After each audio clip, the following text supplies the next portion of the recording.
I'm so excited for today's video. Welcome to my first reading vlog. Reading was absolutely my first hobby, my first obsession. When I was little, you would never find me without a book in my hand. So one of my goals this year is to spend some time away from my phone, away from work, and just read and get lost in a story. And I have been wanting to read a lot of Star Wars books for a long time, but for whatever reason, I just haven't gotten around to it. My husband is also a walking, talking Star Wars encyclopedia, so if I ever have a question, a lot of times I can just ask him. And he will give me the 15 to hour-long explanation of whatever I'm curious about. But I want to go like to the source, you know? I particularly want to dive into the Star Wars Legends timeline. So the Star Wars Expanded Universe. We are kicking things off with the first chronological release from the Star Wars Expanded Universe, which is the Thrawn trilogy. I am so excited to finally sit down and properly read these all the way through. I think out of any of the characters from the Expanded Universe, Thrawn has gotten the best adaptation to the canon timeline with Star Wars Rebels and of course the Ahsoka series and his canon books. So obviously we're going to start with book 1, Heir to the Empire. This is a fan favorite. Every time I ask people what's your favorite Star Wars book or what's your favorite Legends book, they always say the Thrawn trilogy. They're like, it's that good. So I can't wait to dive into this. Even just like the cover art is so beautiful and so reminiscent of the time. This book was published in 1991 and you can really tell by this amazing artwork. This is just like sci-fi fantasy art at its finest. I love it. If I wasn't excited before, I'm literally like, okay, let's go.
So I had to stop because I'm only a few pages in, but Thrawn's already being so extra.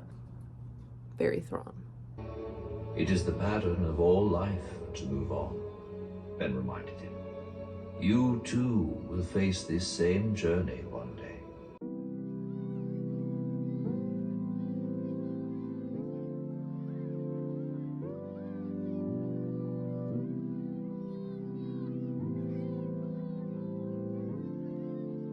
This book is already like making me cry. Like literally chapter 2. This line is just, it's cruel. It's just heartless. Timothy.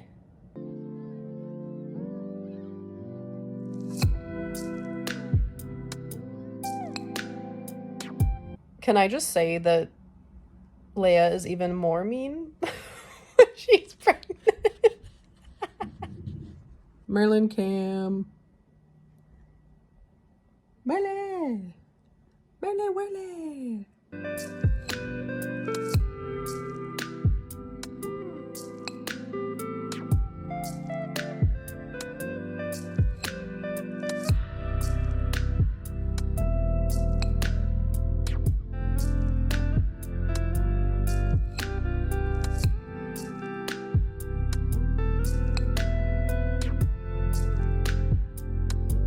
So I just finished chapter 8, I think. Yeah.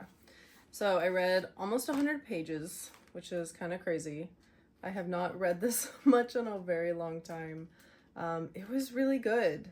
Definitely very like politics and strategy heavy, which I obviously expected. It's Thrawn. But it's been really interesting seeing the characters at this point in their life, seeing like Han and Leia. They're married now, they have kids, they're trying to do everything that they were doing before, but now getting ready to like have a family, which is like really stressful. Luke is dealing with a lot of like low-key PTSD and kind of just dealing with the aftermath of everything that happened in the original trilogy. And then they're also setting up these like big bads, so it's been really good. It's a little bit dense, but the funny moments definitely keep it like kind of lighter. I'm excited to see what happens as the story picks up, because like, yes, I read 100 pages, but it's like about 400 pages, and it's obviously only gonna get like crazier, right? So yeah, I think I'm gonna stop here for tonight. I am very sleepy, but I'll pick it up back tomorrow.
So I just finished chapter 13, and I was only able to read about 50 pages today just because today was crazy and I had a migraine, so I wasn't really feeling too good. But it's definitely picking up. There's a lot of political stuff, which is fine. I obviously like want more of the romance, but we are getting that between Han and Leia. Their dynamic is definitely changing as they're getting ready for the twins to be born. The stress is there, but it's really good. I don't want to like say too much and spoil it, but there's also a moment where Luke goes back to a very important planet and revisits a couple of significant locations.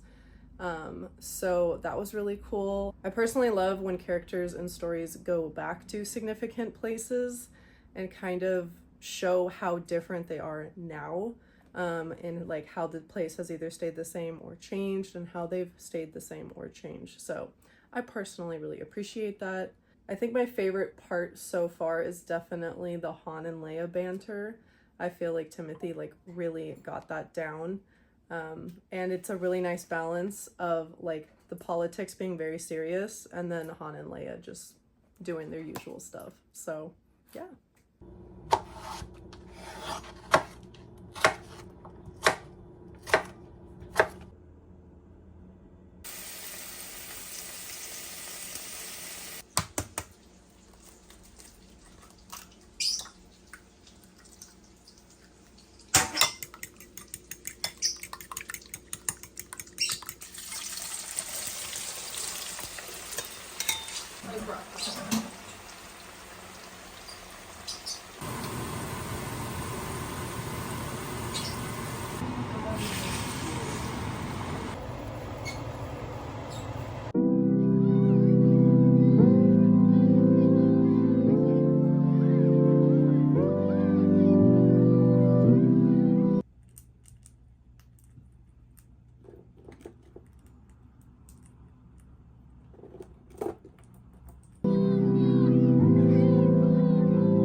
comic I've been anticipating for months because they keep delaying it. Oh, This is issue 3 of Alien vs. Avengers. Look at this cover. ooh. Sick as hell. Then the new Hyperspace Stories with Bad Batch. It's like their own series. And then the last issue of the Ahsoka series. Ooh, that's cool. Yeah, but like this cover, come on. Yeah. That's so cool. And then a new High Republic. And then first cover appearance, or first comic book appearance of Osha and May. That's sick. Right? Good haul. Good haul.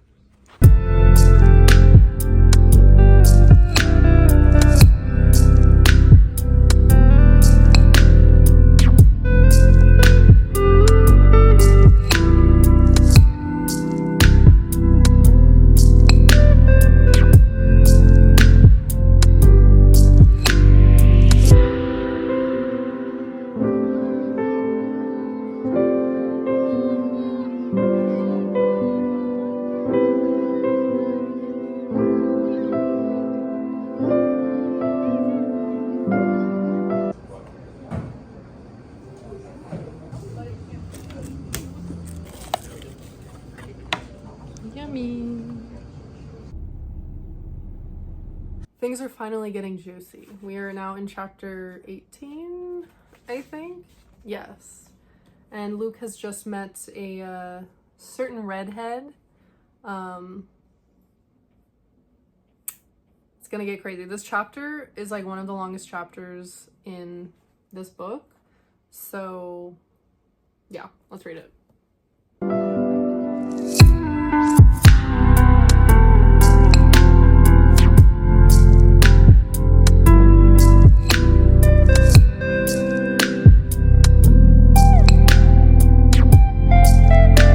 Your assistance, Admiral, Card said, his mouth suddenly a little dry. But it really isn't necessary. On the contrary, Captain, Thrawn said softly. Okay, we're checking in again. I'm not gonna lie, what I read yesterday was like a little bit boring, and not because the book is boring, just because it's just like that arc in the storyline where they're setting up the climax, but it's just kind of like, you know, when you're slowly going up a roller coaster. So it was good. But what I just read, chapter 23, I loved. Okay, now we're getting to the enemies to lovers, as well as the trope of two enemies being stuck together and having to work together to survive. So big fan of that. That definitely works well in Star Wars. And I really like the banter. I really like how these characters are interacting with each other, and the story's really starting to pick up. So I'm almost done. I think I have like a little more than 100 pages, and I think I'm gonna like burn through this today because it's the best part of the book. It is currently 1:30 a.m., but I cannot stop reading. I have like 4 chapters left. I am concerned for the characters. I don't know how this is going to end, and it's not looking good. I did it. I finished the book. It is 2:15 a.m. Should not have done that, but I just could not stop reading it. I wanted to finish it. It was so, so good. I have a lot to process. I have a lot of things to say about this, but I think I'm gonna wait until tomorrow so I can properly gather my thoughts and give you guys my full review.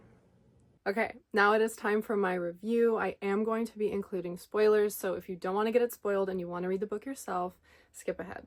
This book has been on my TBR for literally years, like maybe 10 years at this point, which is insane to say. I really enjoyed it. My favorite part of Star Wars personally is the star in Star Wars. I love the mythology, the destiny, the romance. I'm not crazy about the war part. I think it's the perfect setting for romance, if I'm gonna be honest. Sometimes the sci-fi jargon can kind of take me out of it, but I feel like this book in particular did a really good job of balancing both. I would say it's about 70% war and a 30% star, but the mystical moments that were sprinkled throughout the story, particularly with Luke and Leia, were some of my favorites. Some of my favorite moments from the story were when Luke saw Obi-Wan in the Force for the last time. That was really moving. I thought it was absolutely wild that Thrawn was offering Luke, Leia, and her unborn twins as a prize to a Force-sensitive villain.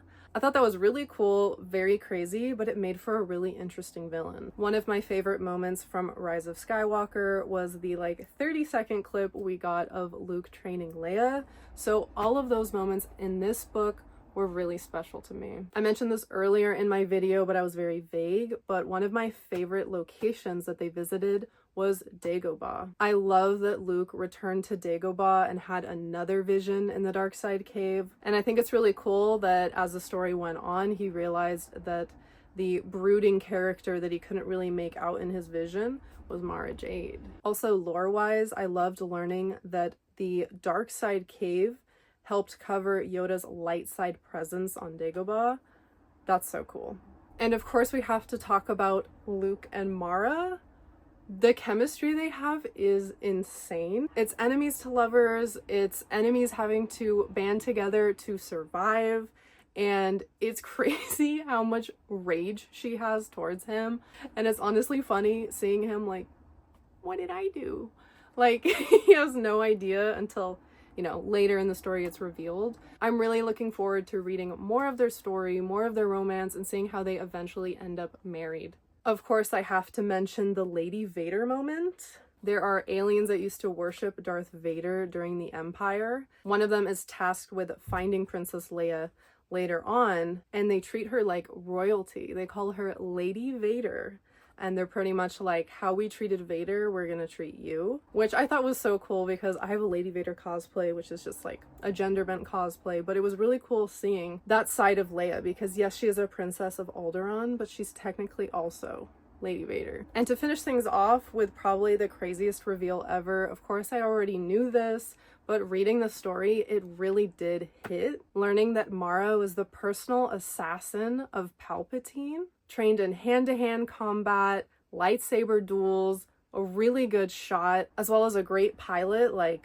She can do pretty much anything, and I think she's an amazing foil for Luke. I also think it's so cool that she was there. So she was in Jabba's palace when Luke went to rescue Han. She was supposed to be there at Luke's execution on Jabba's sail barge. And I think that's a perfect way to introduce this new character and have her be a part of the story that's already established. Okay, so final thoughts about this book. I'm going to give Heir to the Empire 4 stars. And I know for many of you, this is a 5-star book. I totally understand. At times, it was really hard for me to put this book down. I did not want to stop reading it. But like I mentioned earlier, I am all about the mystical side of Star Wars and the romance. So for that reason, this is not a 5-star read for me, but I will absolutely recommend this book to any Star Wars fan, whether you've read any Legends or not. It was a fantastic read. The pacing was fantastic. I really enjoyed the new characters. I think creating a compelling villain post Return of the Jedi must have been a very daunting task. So a round of applause to Timothy Zahn for making one of the most compelling villains in all of Star Wars. Thrawn's wartime strategies and insight and honestly chess playing with the rebellion is really cool, and I'm really excited to see what he does next. I can only assume he gets bigger and badder, and I can't wait. I also want to note that the dialogue was fantastic. I think the chemistry, the banter, and the way the characters interacted with each other was just like they did on screen. I will say the ending was great, but it was not as big as I thought it was going to be. But to be fair, this is the first book in a trilogy, so I think it's definitely going to build up to something huge. I am so excited to start book number 2. So that is it for today's video. I hope you guys enjoyed coming along with me this week as I started my Star Wars Legends journey. There are so many books and comics that I'm so excited to dive into, maybe even some games. And I feel like making this video really pushed me creatively and inspired me to get back into reading and making it part of my daily life. So I'm really happy about that. I also wanted to say thank you to my friend Bella, it's Bella Rose, for inspiring me to get back into reading and to do a reading vlog. She has an amazing channel on YouTube as well if you want to check it out. She posts a lot of book content as well as other fandom content. Definitely check her out. I'll leave her links down in my description. Please let me know what you guys thought of Heir to the Empire if you've read it. I would love to chat with you down in the comments because I need someone to yap about this book with. Thank you guys so much again for watching. If you enjoyed this video and want to see more like it, please consider subscribing and liking this video so you can be recommended more stuff from me. I'll see you guys in the next one. May the force be with you.